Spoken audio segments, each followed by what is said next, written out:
nekk jeune. toll fi nga toll nii yow war ma ne presque rek tout tànk nga. te am na ci kilifa yoo xamante ne tout tànk nga ci seen kanam. mais xale yi dañ la jox bopp comme ni ma la ko waxee sànq kilifa yi du ma ne sànq ni ay kilifa jox la bopp. loolu yow nan nga koy dundee métti na wala méttiwul diis na wala diisul. waaw sant yàlla rek. waaw sant yàlla bu baax a baax a baax parce que nit moom bu la ay ndaw wóoloo rawatina ay mag ba ñu am cofeel ci yow ba ñu ngi gis réalisation yi ngay réaliser liggéey yi ngay liggéey loolu dalay ñaax dalay permettre aussi nga gën a redoubler d'effort boo doon def 100 tey nga def 200 te xam ne tu as un défi. Tu as un défi à relever nga bañ a naagu aussi loolu c'est très important moo tax yan bi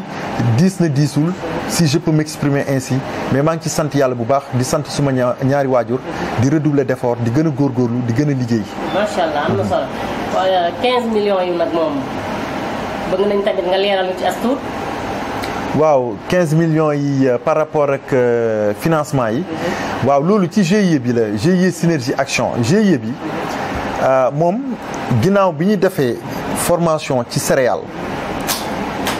ñu gis ne céréale bi dox na trop léegi nag ñu bëggoon jëlee fii céréale bi exporter ko vers l'Europe parce que dama am ay xarit yi nekk en Europe ñoom dañ ma ne liggéey bi ñu liggéey ci céréale bi ci formation bi dafa set te xam nga sénégalais yuy jóge fii ni sunguf ak dugub amee bayre te ñu bëgg ko trop bu ñu ko tàmmee Sénégal dem ba jógee Sénégal dem bitim réew daf leen di manqué donc tey bu ñu sañoon ni ñu ko doon lekkee Sénégal ñu lekkee ko noonu bitim réew donc ci biir loolu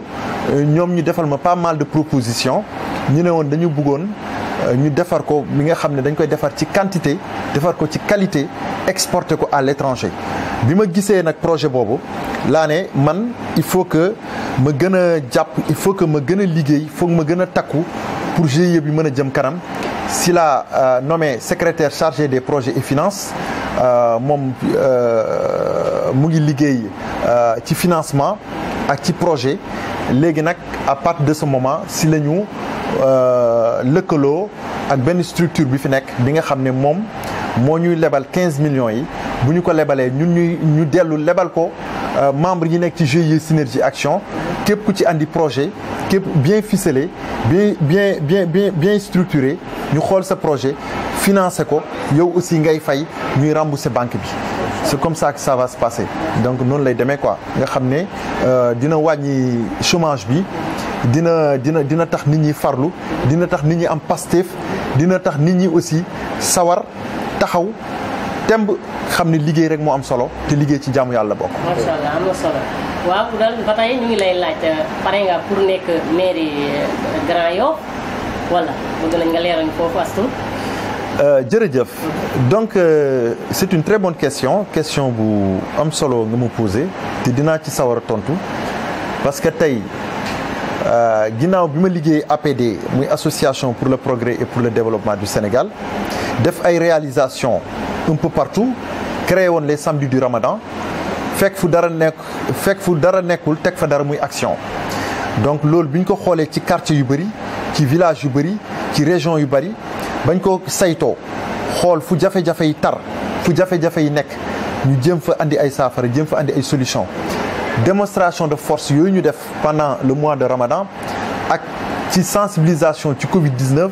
feebar bi ne këtt na jonn lëmbee Sénégal lëmbee àdduna bi yëpp te ba léegi amaguñu solution pour faj feebar boobu ba léegi mu ngi fii di traîner donc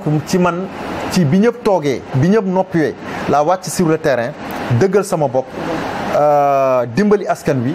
assister askan wi orienter askan wi wàcc sensibiliser leen d'abord sur le coronavirus wax leen que feebar bu existe la feebar bu am la du lu ñuy laam-laame jox leen masque jox leen gel hydroalcoolique de qualité jox leen ay savon jox leen ay eau de javel en tout cas jox leen lépp li nga xam ne moom la ñuy soxla pour def face à ce problème loolu suñu association bi ak sama bureau wàcc nañ sur le terrain dëggal suñu bopp def action lu ni mel parce que nag nous sommes des auxiliaires de l'État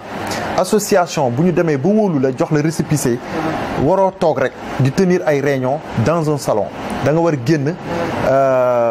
saafonte ak askan wi familiariser ak askan wi jéem a xool seen problème fekk si leen jàppale leen faj seen saafara donc tey association bi loolu la liggéey loolu la def ba ñu demee aussi école élémentaire bu Dalifort foofu aussi dafa amoon ay jafe-jafe ci problème masque ak gel ma dem foofu man ak sama bureau ak comité directeur bi ba ñu demee ñu recenser élèves yëpp lu ñu soxla ci masque ak gel ñu jox leen ko ba directeur école bi ci boppam adressé ma un correspondant di ma féliciter di ma encourager di ma jàppale ne geste bi vraiment rafet na geste bu noble la encourager daal suñu association. yemuñu foofu dem nañu yëmbal aussi ci les samedis du Ramadan teg fa action yu mag fekk ay familles yi nga xam ne seen doole demeewul noonu parce que association bi loolu moo tax ma créé ko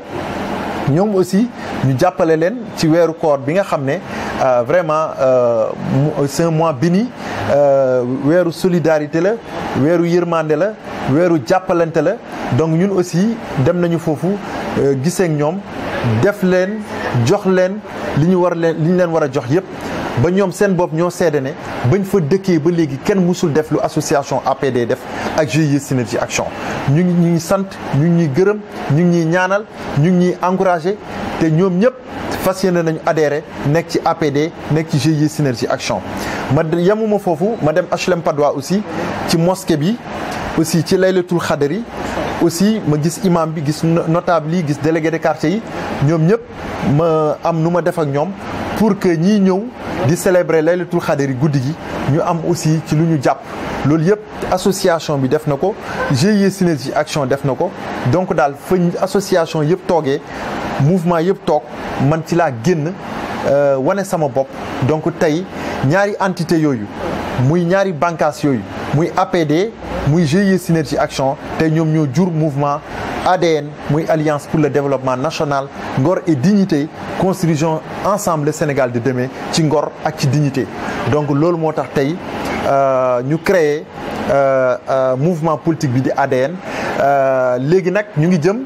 politique moom boo créé mouvement rek yaa ngi jëm ci élection waaw parce que élection moo la tax a jóg politique moo la tax a jóg il faut nga takk ci rip saf si sap donc nag élection yi di ñëw ADN moom dina ci bokk incha allah dana ci wane boppam ci mobilisation ci sensibilisation ci bëgg Sénégal ci objectif am ci vision am ak fan la jëmale askan wi fan la jëmale Sénégal loolu yëpp bu soobee yàlla ADN bi nga xam ne maa ko jiite ñu nommé ma assemblée générale bii passé ci 95% donc loolu vraiment nga xam ne def naa l'unanimité am na démocratie am na transparence ci mouvement bi donc man ak sama bureau exécutif yëpp ensemble dañ bokk ci jongante yii di ñëw léegi nag naka lañ ciy bokkee ak naka lañ ciy demee loolu mooy laaj bu samp mooy lu am solo trop mais dugg nañ ci politique bi nag bu baax a baax. waaw yàlla mottali. amiin léegi yow bi nga commencé métier bi ba léegi. est-ce que mos nga ci def loo xamante ni erreur boo xamante ne nga dem ba toog sa ruq nga xalaat lii ma def waruma ko woon a def wala lii ma wax waruma ko woon a wax ak lan moo la ci gën a neex ak lan moo la ci loo xamante ne yaa ngi koy fàttali chaque jour sa xol di neex. waaw man d'abord avant may créer APD ak Synergie Action balaa may ñëw ci mouvement politique bi di ADN depuis